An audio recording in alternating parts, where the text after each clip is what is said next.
A specter is haunting modern civilization, the specter of Gaia. All the powers of the global capitalist market have been entering into a holy alliance to exorcise this specter. The name Gaia is borrowed from James Lovelock's scientific hypothesis, who himself borrowed it from author William Golding, who in turn borrowed it from Hesiod's telling of ancient Greek cosmogony. Do not imagine an anthropomorphized goddess, Mother Nature, when you hear this name. Imagine instead a gigantic, even monstrous assemblage of co-evolving life forms precariously perched upon a complex, self-organizing set of geochemical feedback loops that are necessary for maintaining the habitability of this planet. For several hundred years, this living Earth has been treated as a mere background to human activity, a storehouse of raw materials to be violently exploited, a passive stage upon which our technological progress could unfold indefinitely. But Gaia could not be dispelled by the industrial might or the monetary magic of global capitalism. Gaia has only been further provoked by it. Despite the wishful thinking of capitalist economists, the market is not a perpetual motion machine insulated from the biophysical inevitabilities of entropy and extinction. Since the end of the last ice age, 12,000 years ago, the human economy has always existed at the grace of the Earth's ecology. Whether agricultural, industrial, or informational, our species has undertaken each new mode of production with tremendous Promethean creativity, but also with increasing ignorance of the geophysiological conditions making it all possible. Gaia's intrusion, as the philosopher Isabel Stengers has referred to it, has always been inevitable. But until very recently, it was for the most part only decipherable scientifically through complex data sets and computer simulations of global temperature rise, biodiversity loss, and many other relatively abstract metrics detailing the fraying of its feedback loops. Timelines stretching to the end of this century warned of the dire consequences of failing to take bold action to curb greenhouse gas emissions and reverse other ecologically unsustainable practices. Insurance companies were beginning to feel uneasy about the increasing severity of droughts, wildfires, and hurricanes. But surely, Gaia could wait for the market to adapt. With the rapid and virulent emergence of the COVID-19 pandemic, which itself is likely a spillover effect of habitat loss, the situation is just as before, only now it is massively accelerated. After a decades-long trial period, planetary transformation is now no longer optional. As Stenger said, we do not have any choice because Gaia will not wait. What remained a specter only a few weeks ago, a barely perceptible threat safely hidden behind the noise and smog of business as usual, has now brought the entirety of modern human civilization to its knees. The immediate public health threat posed by the virus is potentially catastrophic on its own, and with most of the world's human population unable to consume or produce at the ever-increasing rates required of a capitalist system, the economic fallout threatens to become even more severe. Marxist philosopher Frederick Jameson once said that it is easier to imagine the end of the world than to imagine the end of capitalism. Jameson's statement was borrowed from H. Bruce Franklin, whose original utterance was composed as a question. What could our species create if we were able to envision the end of capitalism as not the end, but the beginning of a human world? With the old world now on the brink, as humanity is brought to its knees by Gaia, the for too long taken for granted ground beneath our feet. Now, our species has a fateful decision to make. Will we continue to pray to the god of the market by imposing another round of what Naomi Klein has called disaster capitalism? Or might we invoke an older god? To Marxist ears, the invocation of a god, especially one with the mythic residue of Gaia, resounds of ideology. Why leave our capitalist chains behind, only to succumb to a new or ancient opiate of the masses? Worse, my narrative so far of our current situation as the disruption of the human political economy due to the intrusion of a seemingly outside natural power appears to be a textbook case of the process that Roland Barthes warned about more than half a century ago, whereby, quote, the bourgeoisie transforms the reality of the world into an image of the world, history into nature. This, according to Barthes, is, quote again, the very principle of myth. It transforms history into nature. But Gaia has not come in any form recognized by the terms of the modern Constitution, signed by Marxists and capitalists alike, which has placed a metaphysical chasm between human society and physical nature. The historical realization of freedom on one side, mere matter to be mastered by it on the other. Gaia is not nature as modern people have conceived of her, nor has Gaia come in the ancient form imagined by our ancestors. Gaia is not natural and not mythical. Gaia is a geo-historical hybrid, to use Bruno Latour's favored definition. Latour asks us to face Gaia not as a transcendent mythical or immanent natural unifier, but as a call to return to concrete, earthbound existence as members of a Whiteheadian democracy of fellow creatures, as Whitehead puts it in Process and Reality. Finding ways to get along with the bizarre biological neighbors modernity has for several centuries prided itself on ignoring will not be easy, as the still unfolding COVID-19 crisis exemplifies. Human survival in this new Gaian reality will require reimagining our political, religious, scientific, and artistic forms. Time itself will need restorying. History has always been ending, myth endlessly beginning, and creation forever ongoing. We are not the rational animal capable of calculating profit and loss in advance of our exchanges. We are not lords of the land. We are not owners of private property. We are co-evolving creatures, like all others, bound by a single atmosphere, of a kind with bacteria fertilizing the soil, with wheat and fruit trees, with bees that pollinate their flowers, with all the other plants and animals. Becoming Gaian is not so much a matter of reinventing ourselves as merely biological organisms, as it is of shedding our godlike Promethean ambitions, of learning to settle down here on the earth beneath the sky, instead of setting sail once more, this time beyond all finite horizons, as if Mars, too, could be colonized and capitalized. Contrary to the dualisms of the modern worldview, the capitalist economy cannot float above its material conditions like a perpetual motion machine. Contrary to Jeff Bezos and Elon Musk, our species is not destined for space capitalism. All that is solid has not melted into air.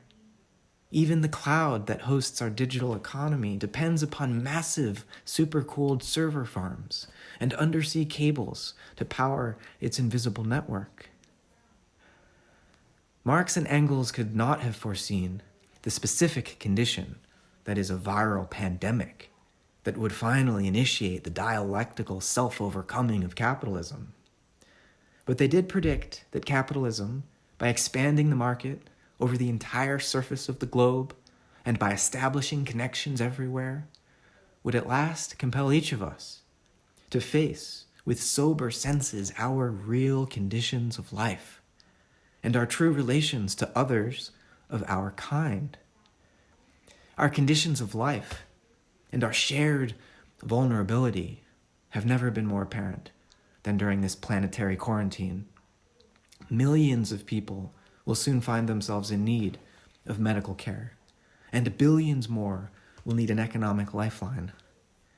All humanity, despite our social distancing and our cultural diversity, must now unite against a common enemy. But who is this enemy? COVID-19?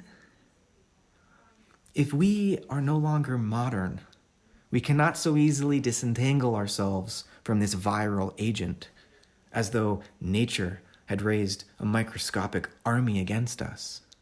After all, maybe we are the virus. Maybe COVID-19 is a Gaian antibody. No, nonsense. We too are Gaians. We too have a place on this planet, if only we would learn to inhabit it more humbly. What would it mean to be civilized in a humbler, non-modern, or ecological way? Alfred North Whitehead was willing to consider that even some squirrels may be capable of it, may be capable of civilization. For Whitehead, civilization implies conscious participation in the creative power of ideas, ideas like freedom or love. These ideas shape history. Whitehead is not an idealist, however. He is an organic realist. Ideas only have power when the material and historical conditions are ripe, when a particular habitat is capable of supporting their ingression. Many moderns, Marx included, have too anthropocentric an idea of ideas. Ideas were already active in evolutionary processes long before human conscious beings emerged on the scene. Ideas are not just conjured up in human heads, not just typed into computers by human hands. Whitehead's philosophy of organism is an invitation to consider the possibility that the idea of the good participates in generating the light and warmth of the sun, no less than the nuclear reactions and electromagnetic radiation known to physicists. That the idea of beauty is at work in the evolution of peacocks, butterflies, and roses, and not just in Beethoven's Ninth or in the Mona Lisa. Ideas don't just shape history, they shape geo-history and indeed cosmic history.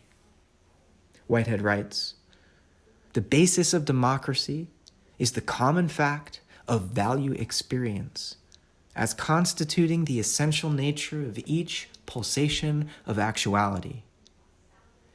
Everything, Whitehead continues, everything has some value for itself, for others, and for the whole. End quote. Every bacterium enriching the soil, every bumblebee making honey in the hive, every human laboring in the economy, every star spiraling in the galaxy has value for itself, for others, and for the whole. Non-humans not only have value, they are agents of value creation. What is value? Debates continue to rage among economists about the differences between use and exchange value, or between objective and subjective value. But ultimately, Marx locates value in a social relation determined by the amount of labor time required to produce a commodity. So far, so good. If the global quarantine has taught us anything, it's that the value of the stock market is utterly dependent upon billions of workers showing up to their jobs every day. But the implication is that only humans create value by working on raw material or dead nature. Is all value really produced by human labor alone? Is there nothing extra human that supplies value?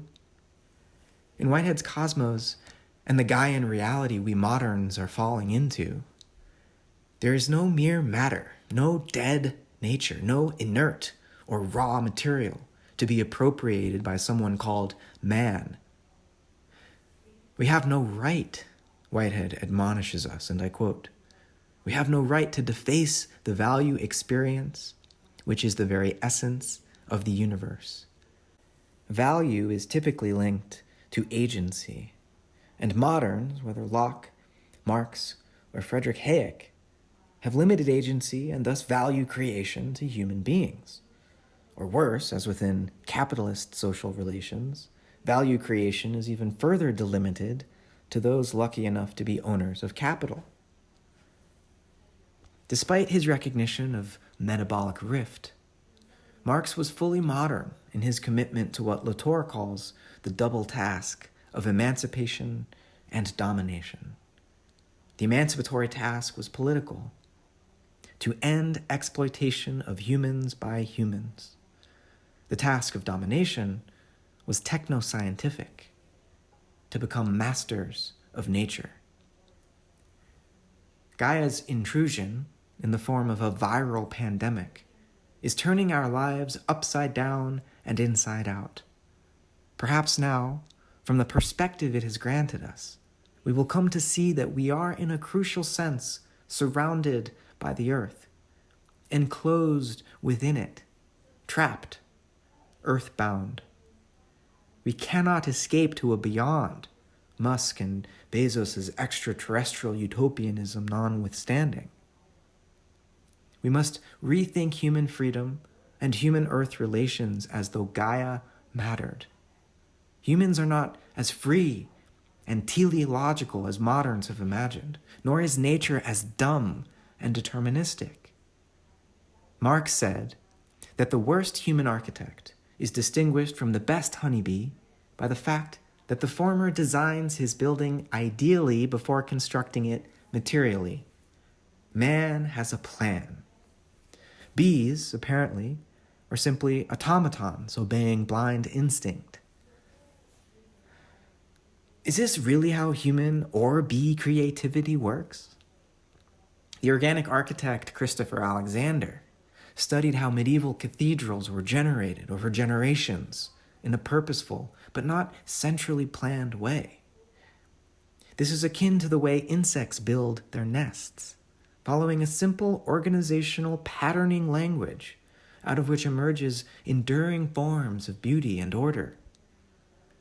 Buildings that are designed and built in the way Marx imagined tend to be dead structures, meant for money-making rather than living.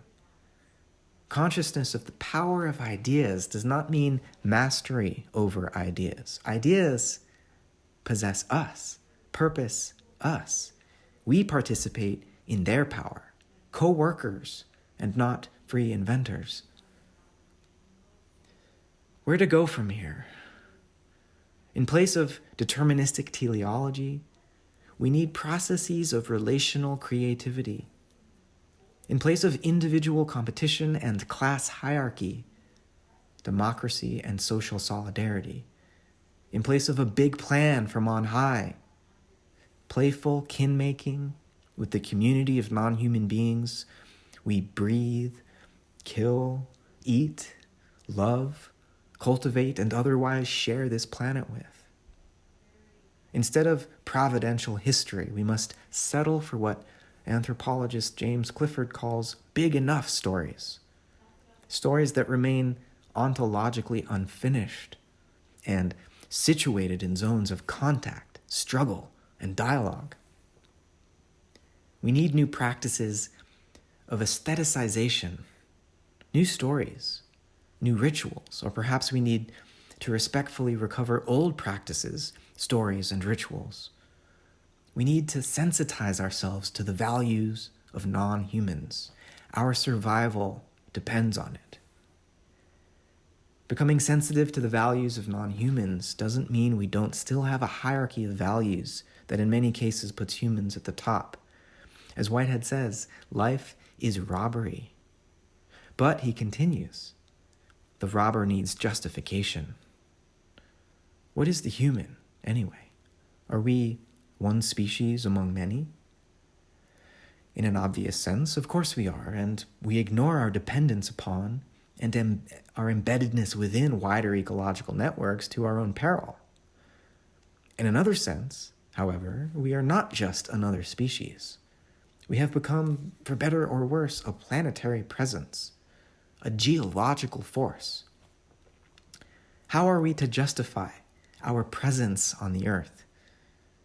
What does ecological justice look like when the idea of justice is expanded beyond just the members of human society?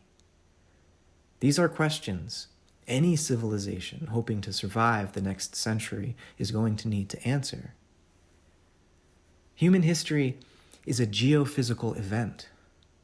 Whether we date the history of this event to the emergence of symbolic consciousness 200,000 years ago, to the Neolithic Revolution 12,500 years ago, to the capitalist revolution 500 years ago, to the Industrial Revolution 250 years ago, to the nuclear age 75 years ago, or to the information age 30 years ago, it is clear that the Earth has by now, at least, entered a new phase of geo-historical development.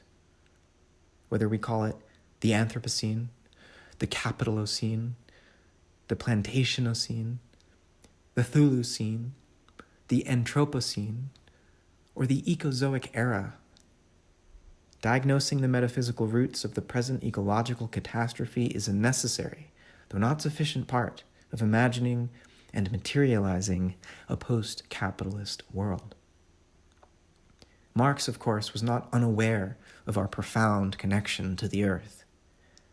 I quote, "Nature is man's inorganic body, that is to say, nature insofar as it is not the human body. Man lives from nature, and he must maintain a continuing dialogue with it if he is not to die. To say that man's physical and mental life is linked to nature simply means that nature is linked to itself, for man is a part of nature." Also in Das Kapital, he writes of labor as a process, quote, "by which man, through his own actions, mediates, regulates, and controls the metabolism between himself and nature. He confronts the materials of nature as a force of nature himself." End quote. So I do not mean to downplay the extent to which Marx's dialectical understanding of the human-earth relation goes a long way toward describing our new Gaian reality. But he still could not shake the all-too-modern tendency to treat Earth as dead and awaiting the value-creating power of free human consciousness. So with Whitehead, I have argued that value is not just a human social construct or free creation of human labor or desire, and modern thinkers as diverse as Locke and Marx and Hayek agree on this.